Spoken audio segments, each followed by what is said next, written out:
Hello, welcome to Straight Talk About Carbon, a content partnership with Agoro Carbon Alliance on Brownfield.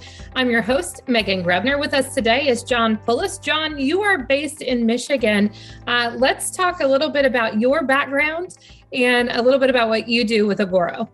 Sure. Yeah, I'm an agronomist in the state of Michigan for Agoro Carbon Alliance.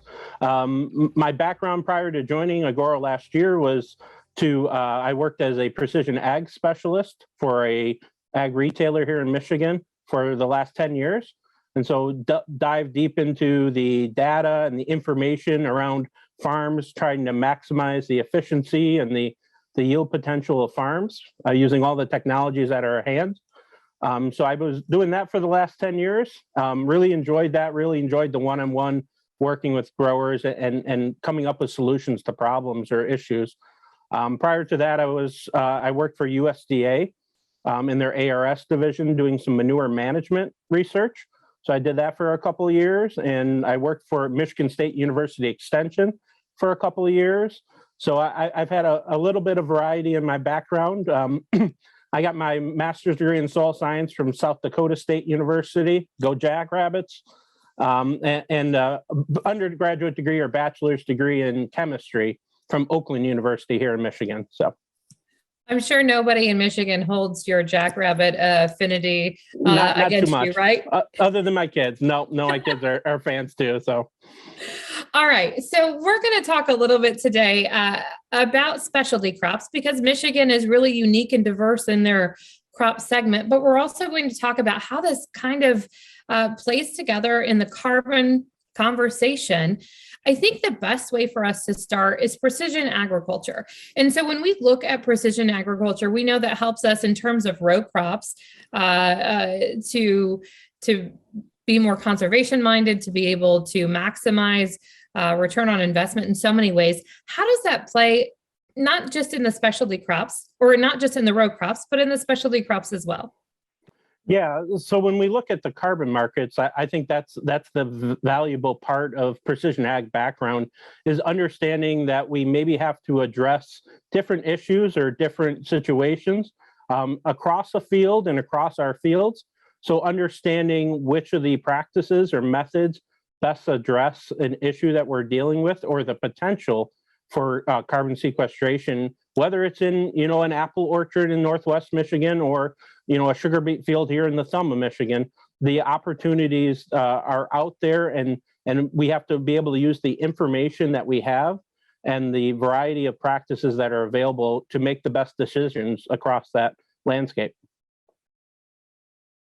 When you look at your farmers in Michigan specifically, and I'm sure it applies to farmers in other parts of the country as well, when they have the availability of precision agriculture, is it more challenging to utilize in the specialty crop segment, or is it embraced as much as it is on the row crop side of things? I wouldn't say it's necessarily more difficult to use it. I think it's underdeveloped. I think that's the part, the potential in the specialty crops, the fruit crops, or the potatoes or sugar beets in Michigan. I think the potential is just great and for using precision agriculture. And so I really feel like we're getting the comfort level that most people are comfortable using precision ag in row crops. And it's going to be, how do we use that same information or that same experience or knowledge we've gained from that? And how do we address some of the unique or different opportunities or issues that specialty crop growers are taking on? So I think there's a great potential in the specialty crop market, and it's just going to be, again, using the technology we have and adapting it to that special circumstances. Can you talk a little bit about the adaptation process and how you can utilize that? Sure. Yeah. So the idea of, precision agriculture is obviously to take a field or a farm and break it down into smaller units, right? To understand that even in Michigan or even in, another state, that across a field, across a farm, soils are not all the same. And so there's opportunities to address specific issues with, acute action that will actually result in the largest return on investment or the largest improvement of your yield potential.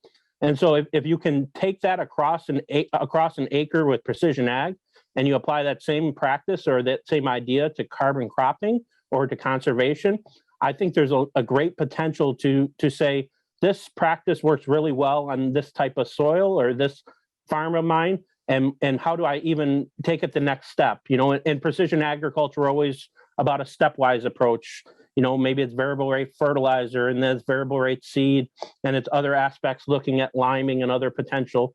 Can we take that same idea of a stepwise approach with conservation and soil health practices and saying, this is our first step into the market or to the understanding of these practices, and where do we go from there? We want to constantly be evolving and improving what we're doing and how we're improving the soil. So again, taking that stepwise approach and understanding, what works best on one field is not necessarily going to work best on the next.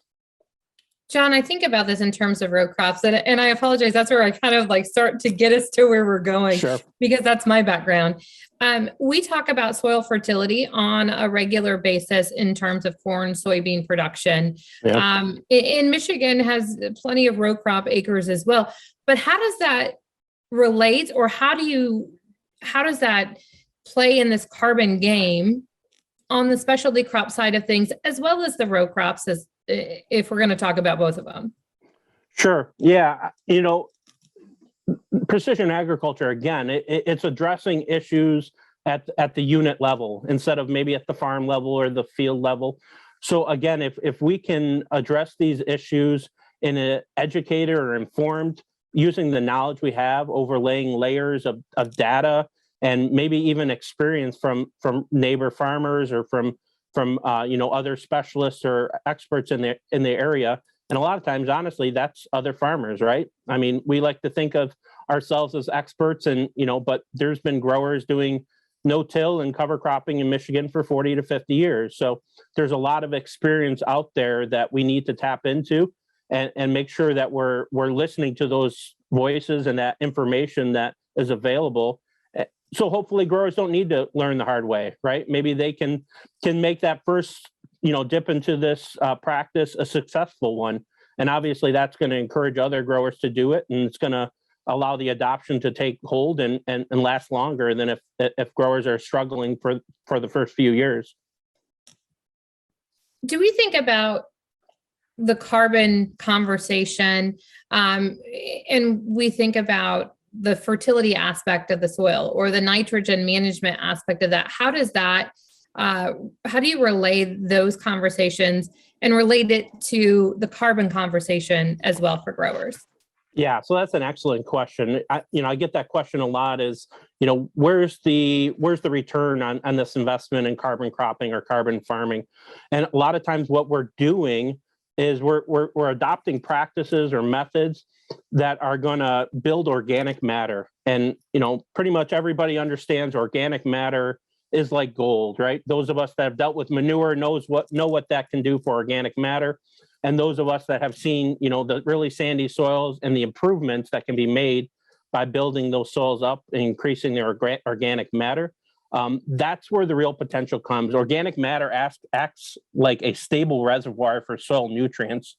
And so by creating this reservoir, by creating it larger, we have access to soil nutrients throughout the growing season and throughout time that are going to be available to assist our crops in growing, right? If the potential based on weather allows for an optimum or a bumper crop, this is where we're going to see that reservoir really pay off versus having to spoon feed or apply nutrients constantly from an outside source.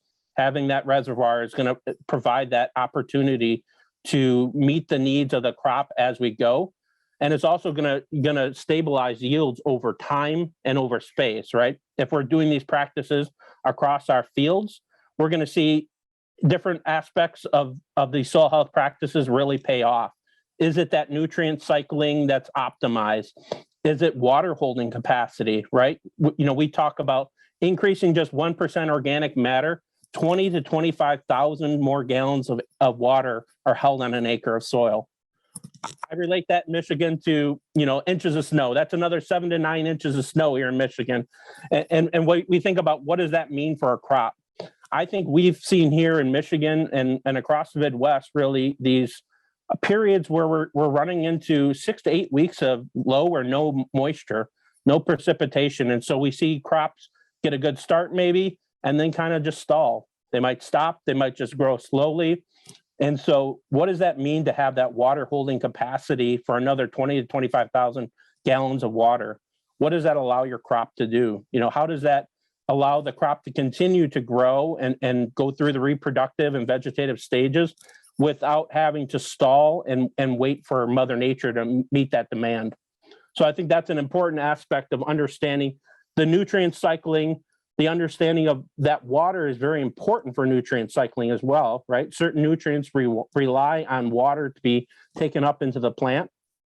And so that's important understanding, the water, the nutrient cycling, the reservoir of those nutrients over time. And organic matter is just this treasure chest, right? It's this chest we can open up and say, hey, we need nutrients at this point, or hey, the potential is here. Where do we go for meeting this demand? And so all these practices, all these carbon cropping practices at their base are really building soil organic matter. That's carbon as well, but that's soil organic matter. Whether, that's actual plant residue or root mass, this is where the building of the soil organic matter comes from. And so the potential is just great for all these to impact, your crop's yields and your variability over time. How has the carbon conversation gone? Does it vary on experience, on aggressiveness, on embracing of technology? And how do you get farmers on board with a